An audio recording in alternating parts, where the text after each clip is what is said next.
Hello students, मैं Mahendra Kumar Verma, lecturer civil engineering, government RC Khetan polytechnic college Jaipur से आपका स्वागत करता हूं।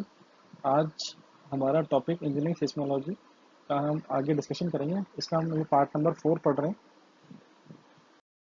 ये हमारा वही चैप्टर नंबर 1 है। तो इसमें आज हम पहले कुछ बेसिक टर्मिनोलॉजी जो हैं उसको डिस्कस करेंगे जो हमारी अर्थक्वेक के से रिलेटेड है। फर्स्ट है हाइपोसेंटर।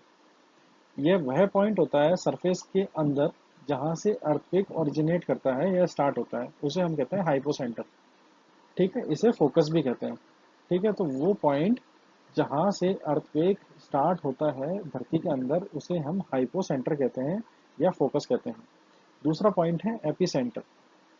एपिसेंटर वह पॉइंट है धरती के सरफेस पे। ठीक है, हाइपोसेंटर धरती के अंदर था, एपिसेंटर धरती के ऊपर है। ठीक है, जो हाइपोसेंटर से वर्टिकली बिल्कुल ऊपर होता है। ठीक है, वर्टिकली जो अंदर होगा वो हाइपोसेंटर होता है और वर्टिकली जो ऊपर होगा सरफेस पे उसे बोलेंगे हम एपिसेंटर। ये थर्ड पॉइंट है फोकल डेप्थ। फोकल डेप्थ वो डिस्टेंस होती है एपिसेंटर से लेके हाइपोसेंटर के बीच की जो डिस्टेंस होगी उसे हम फोकल डेप्थ कहते हैं। फोकस को ही हम हाइपोसेंटर कहते हैं। तो the depth of focus from epicentre is called as focal depth.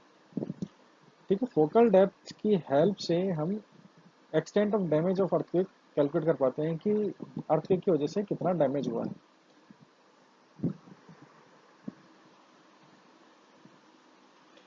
ठीक है, जितना फोकल डेप्थ कम होगा उतना ही मेजर अर्थक्वेक आएगा। ठीक है, फोर्थ पॉइंट है AP central distance. AP central distance होता है एपी सेंटर से कोई भी पॉइंट ऑफ इंटरेस्ट के बीच के डिस्टेंस को एपी सेंट्रल डिस्टेंस कहते हैं। ठीक है, जैसे जैसे एपी सेंट्रल डिस्टेंस बढ़ती जाती है वैसे वैसे इफेक्ट अर्थक्वेक का जो इफेक्ट होता है वो कम होता जाता है। जो मैक्सिमम डैमेज होगा वो नियर एपिसेंटर होगा और उसके आसपास वाले एरिया में होगा। ठीक है, लास्ट पॉइंट है फोर शॉक और आफ्टर शॉक।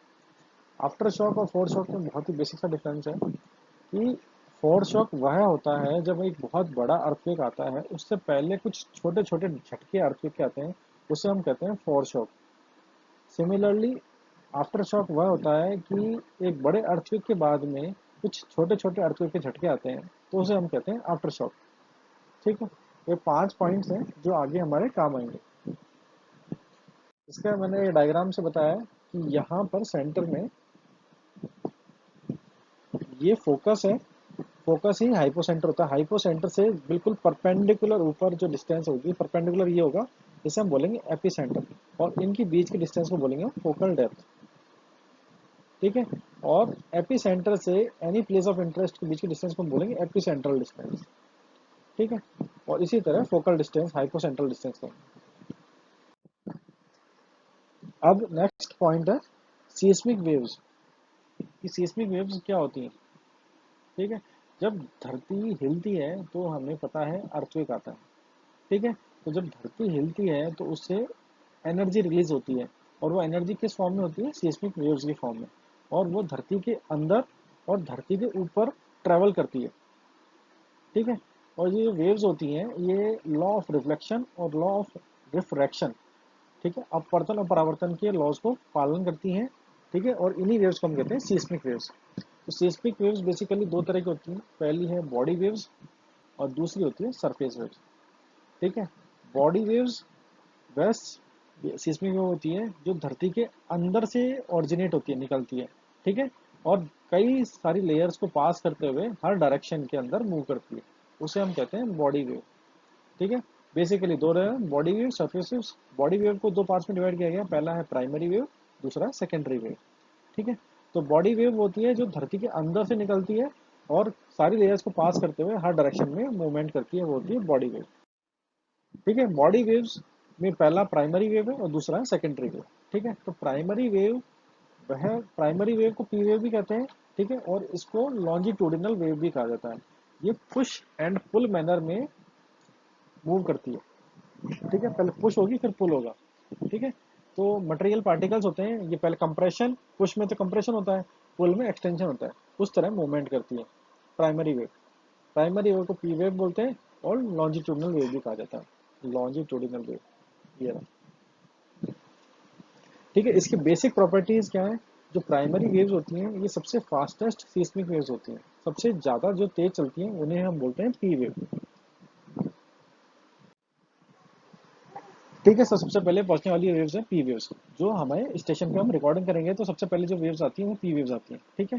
जो पी वेव्स हैं वो किसी भी मटेरियल में पास कर सकती हैं, वो सॉलिड लिक्विड और गैस ये तीनों में ट्रेवल कर सकती हैं। ठीक है। जब पी वेव्स आती हैं तो एपी सेंटर के पास में एक थंडरस साउंड क्रिएट करती हैं। और पी वेव्स की जो वेलोसिटी है, स्पीड है, वो डेंसिटी और कंप्रेसिबिलिटी ऑफ मटेरियल पे डिपेंड करती है जिससे वो पास कर रही है। ठीक है। ये देखिए डायग्राम, ये पी वेव है, इस तरह आगे बढ़ेगी और ये आगे बढ़ते हुए जा रही है। ये डायरेक्शन ऑफ प्रोपगेशन है, ये अपना पार्टिकल का मोशन है। उसके बाद में हमारा आता है सेकेंडरी वेव। ये सेकेंडरी वेव होती है प्राइमरी और सेकेंडरी। ठीक है। ये बॉडी वेव के प्रकार है। तो बॉडी वेव में सेकेंड है सेकेंडरी वेव। सेकेंडरी वेव को हम कहते हैं शियर वेव, एस वेव। ठीक है।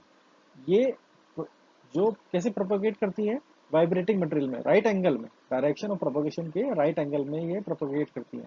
ठीक है। तो ये जो नेचर होता है इनका, ये ट्रांसवर्स नेचर होता है जैसे कि लाइट वेव्स का होता है। ठीक है। तो बेसिकली सबसे बड़ी बात क्या है, सेकेंडरी वेव होती है, इनको शियर वेव्स भी कहता है। और ये कैसे प्रोपोगेट करती हैं, डायरेक्शन ऑफ प्रोपोगेशन के राइट एंगल में। तो प्रॉपर्टीज क्या है, जो एस वेव होती है ये पी वेव से स्लोअर होती है, इसलिए ये रिकॉर्डिंग स्टेशन पे सेकंड पहुंचती है।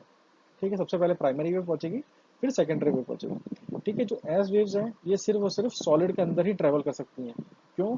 क्योंकि लिक्विड और गैस दोनों में शियर स्ट्रेंथ नहीं होती है, इसी वजह से हम इसको शियर वेव भी कहते हैं। ठीक है। इसमें इस पे थर्ड पॉइंट है कि जो शियर वेव एस वेव होती है ये ट्रांसवर्स नेचर में होती है, जैसे कि लाइट वेव्स में हुआ, जैसे यहाँ कहा था मैंने पहले। ठीक है। और जो वेलोसिटी ऑफ शियर वेव्स है ये वही डेंसिटी और शियर स्ट्रेंथ ऑफ मटेरियल पे डिपेंड करती है जिससे ये पास करने वाली है। इसका वीडियो देखते हैं। ये कुछ इस तरह मूव करती है, रिपल्स क्रिएट कर रही है, तो इस तरह से मूव कर रही होती है। ये डायरेक्शन हमारा प्रोपगेशन है, इस तरह ये मूव करती जा रही है।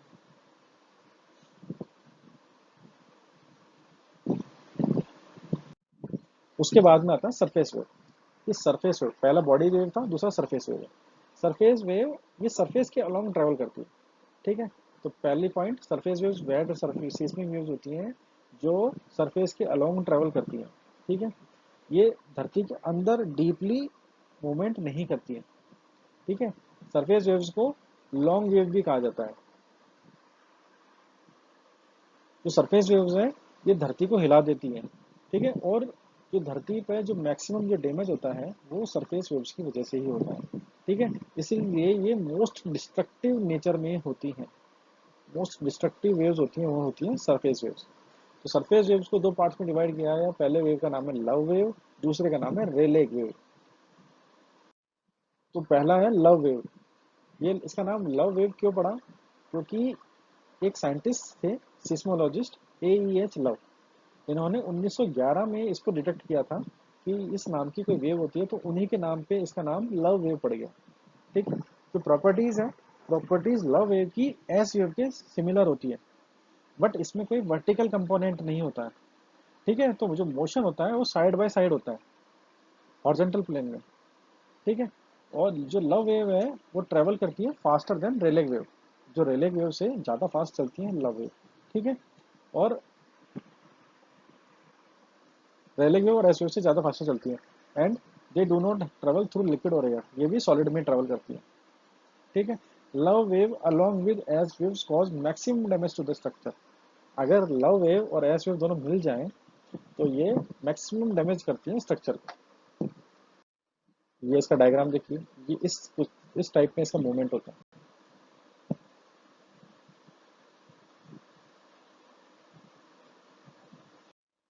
फिर नेक्स्ट है रेलेग वेव। रेलेग, ये रेलेग वेव का नाम रेलेग इसलिए पड़ा क्योंकि जो साइंटिस्ट थे जिन्होंने इसको डिस्कवर किया था उनका नाम भी रेलेग था। ठीक है। इसमें जो पार्टिकल है, जो मटेरियल पार्टिकल है वो वाइब्रेट, ये बैकवर्ड इलिप्टिकल पाथ लेता है वर्टिकल प्लेन में मूवमेंट के लिए। जो वाइब्रेशन होता है पार्टिकल्स का वो बैकवर्ड इलिप्टिकल पाथ में होता है, इसलिए इसका नाम रेले वेव है। ठीक है। तो जो बेसिक प्रॉपर्टीज क्या है, जो शेकिंग होता है रेले वेव के द्वारा, वो वर्टिकल हॉरिजॉन्टल दोनों साइड में मूवमेंट होता है। ठीक है। और वो आगे कैसे बढ़ती हैं, बैकवर्ड रोटेटिंग इलिप्टिकल मोशन से। जो रेले वेव्स आगे बढ़ती हैं वो इस टर्म से आगे बढ़ती हैं, बैकवर्ड रोटेटिंग इलिप्टिकल मोशन। देखिए ऐसा कुछ।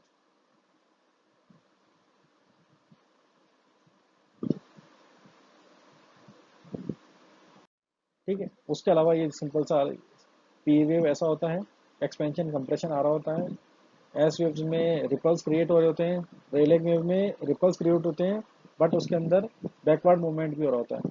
ठीक है, लव वेव में सेम होता है बट वो हॉरिजॉन्टल मूवमेंट होता है। लव वेव में कुछ इस तरह से हॉरिजॉन्टली मूव करेगी सरफेस। ठीक है, तो घर इस तरह से कुछ हिलेगा, अगर तूफान मतलब भूकंप आएगा तो कुछ इस तरह से वो मूवमेंट होगा लव वेव के केस में। अगर रेले वेव होगा तो रिपल्स क्रिएट भी हो रही हैं, देखिए, और बैकवर्ड मूवमेंट हो रहा है बार बार, पीछे से आगे जा रहा है, पीछे से आगे जा रहा है, और सरफेस वेव में पूरी धरती हिल रही है। तो इस तरह से हमने आज कुछ बेसिक टर्मिनोलॉजीज पढ़ी, साथ में ही सरफेस की, सरफेस वेव्स, बॉडी वेव्स, इनके बारे में डिस्कशन किया। Thank you.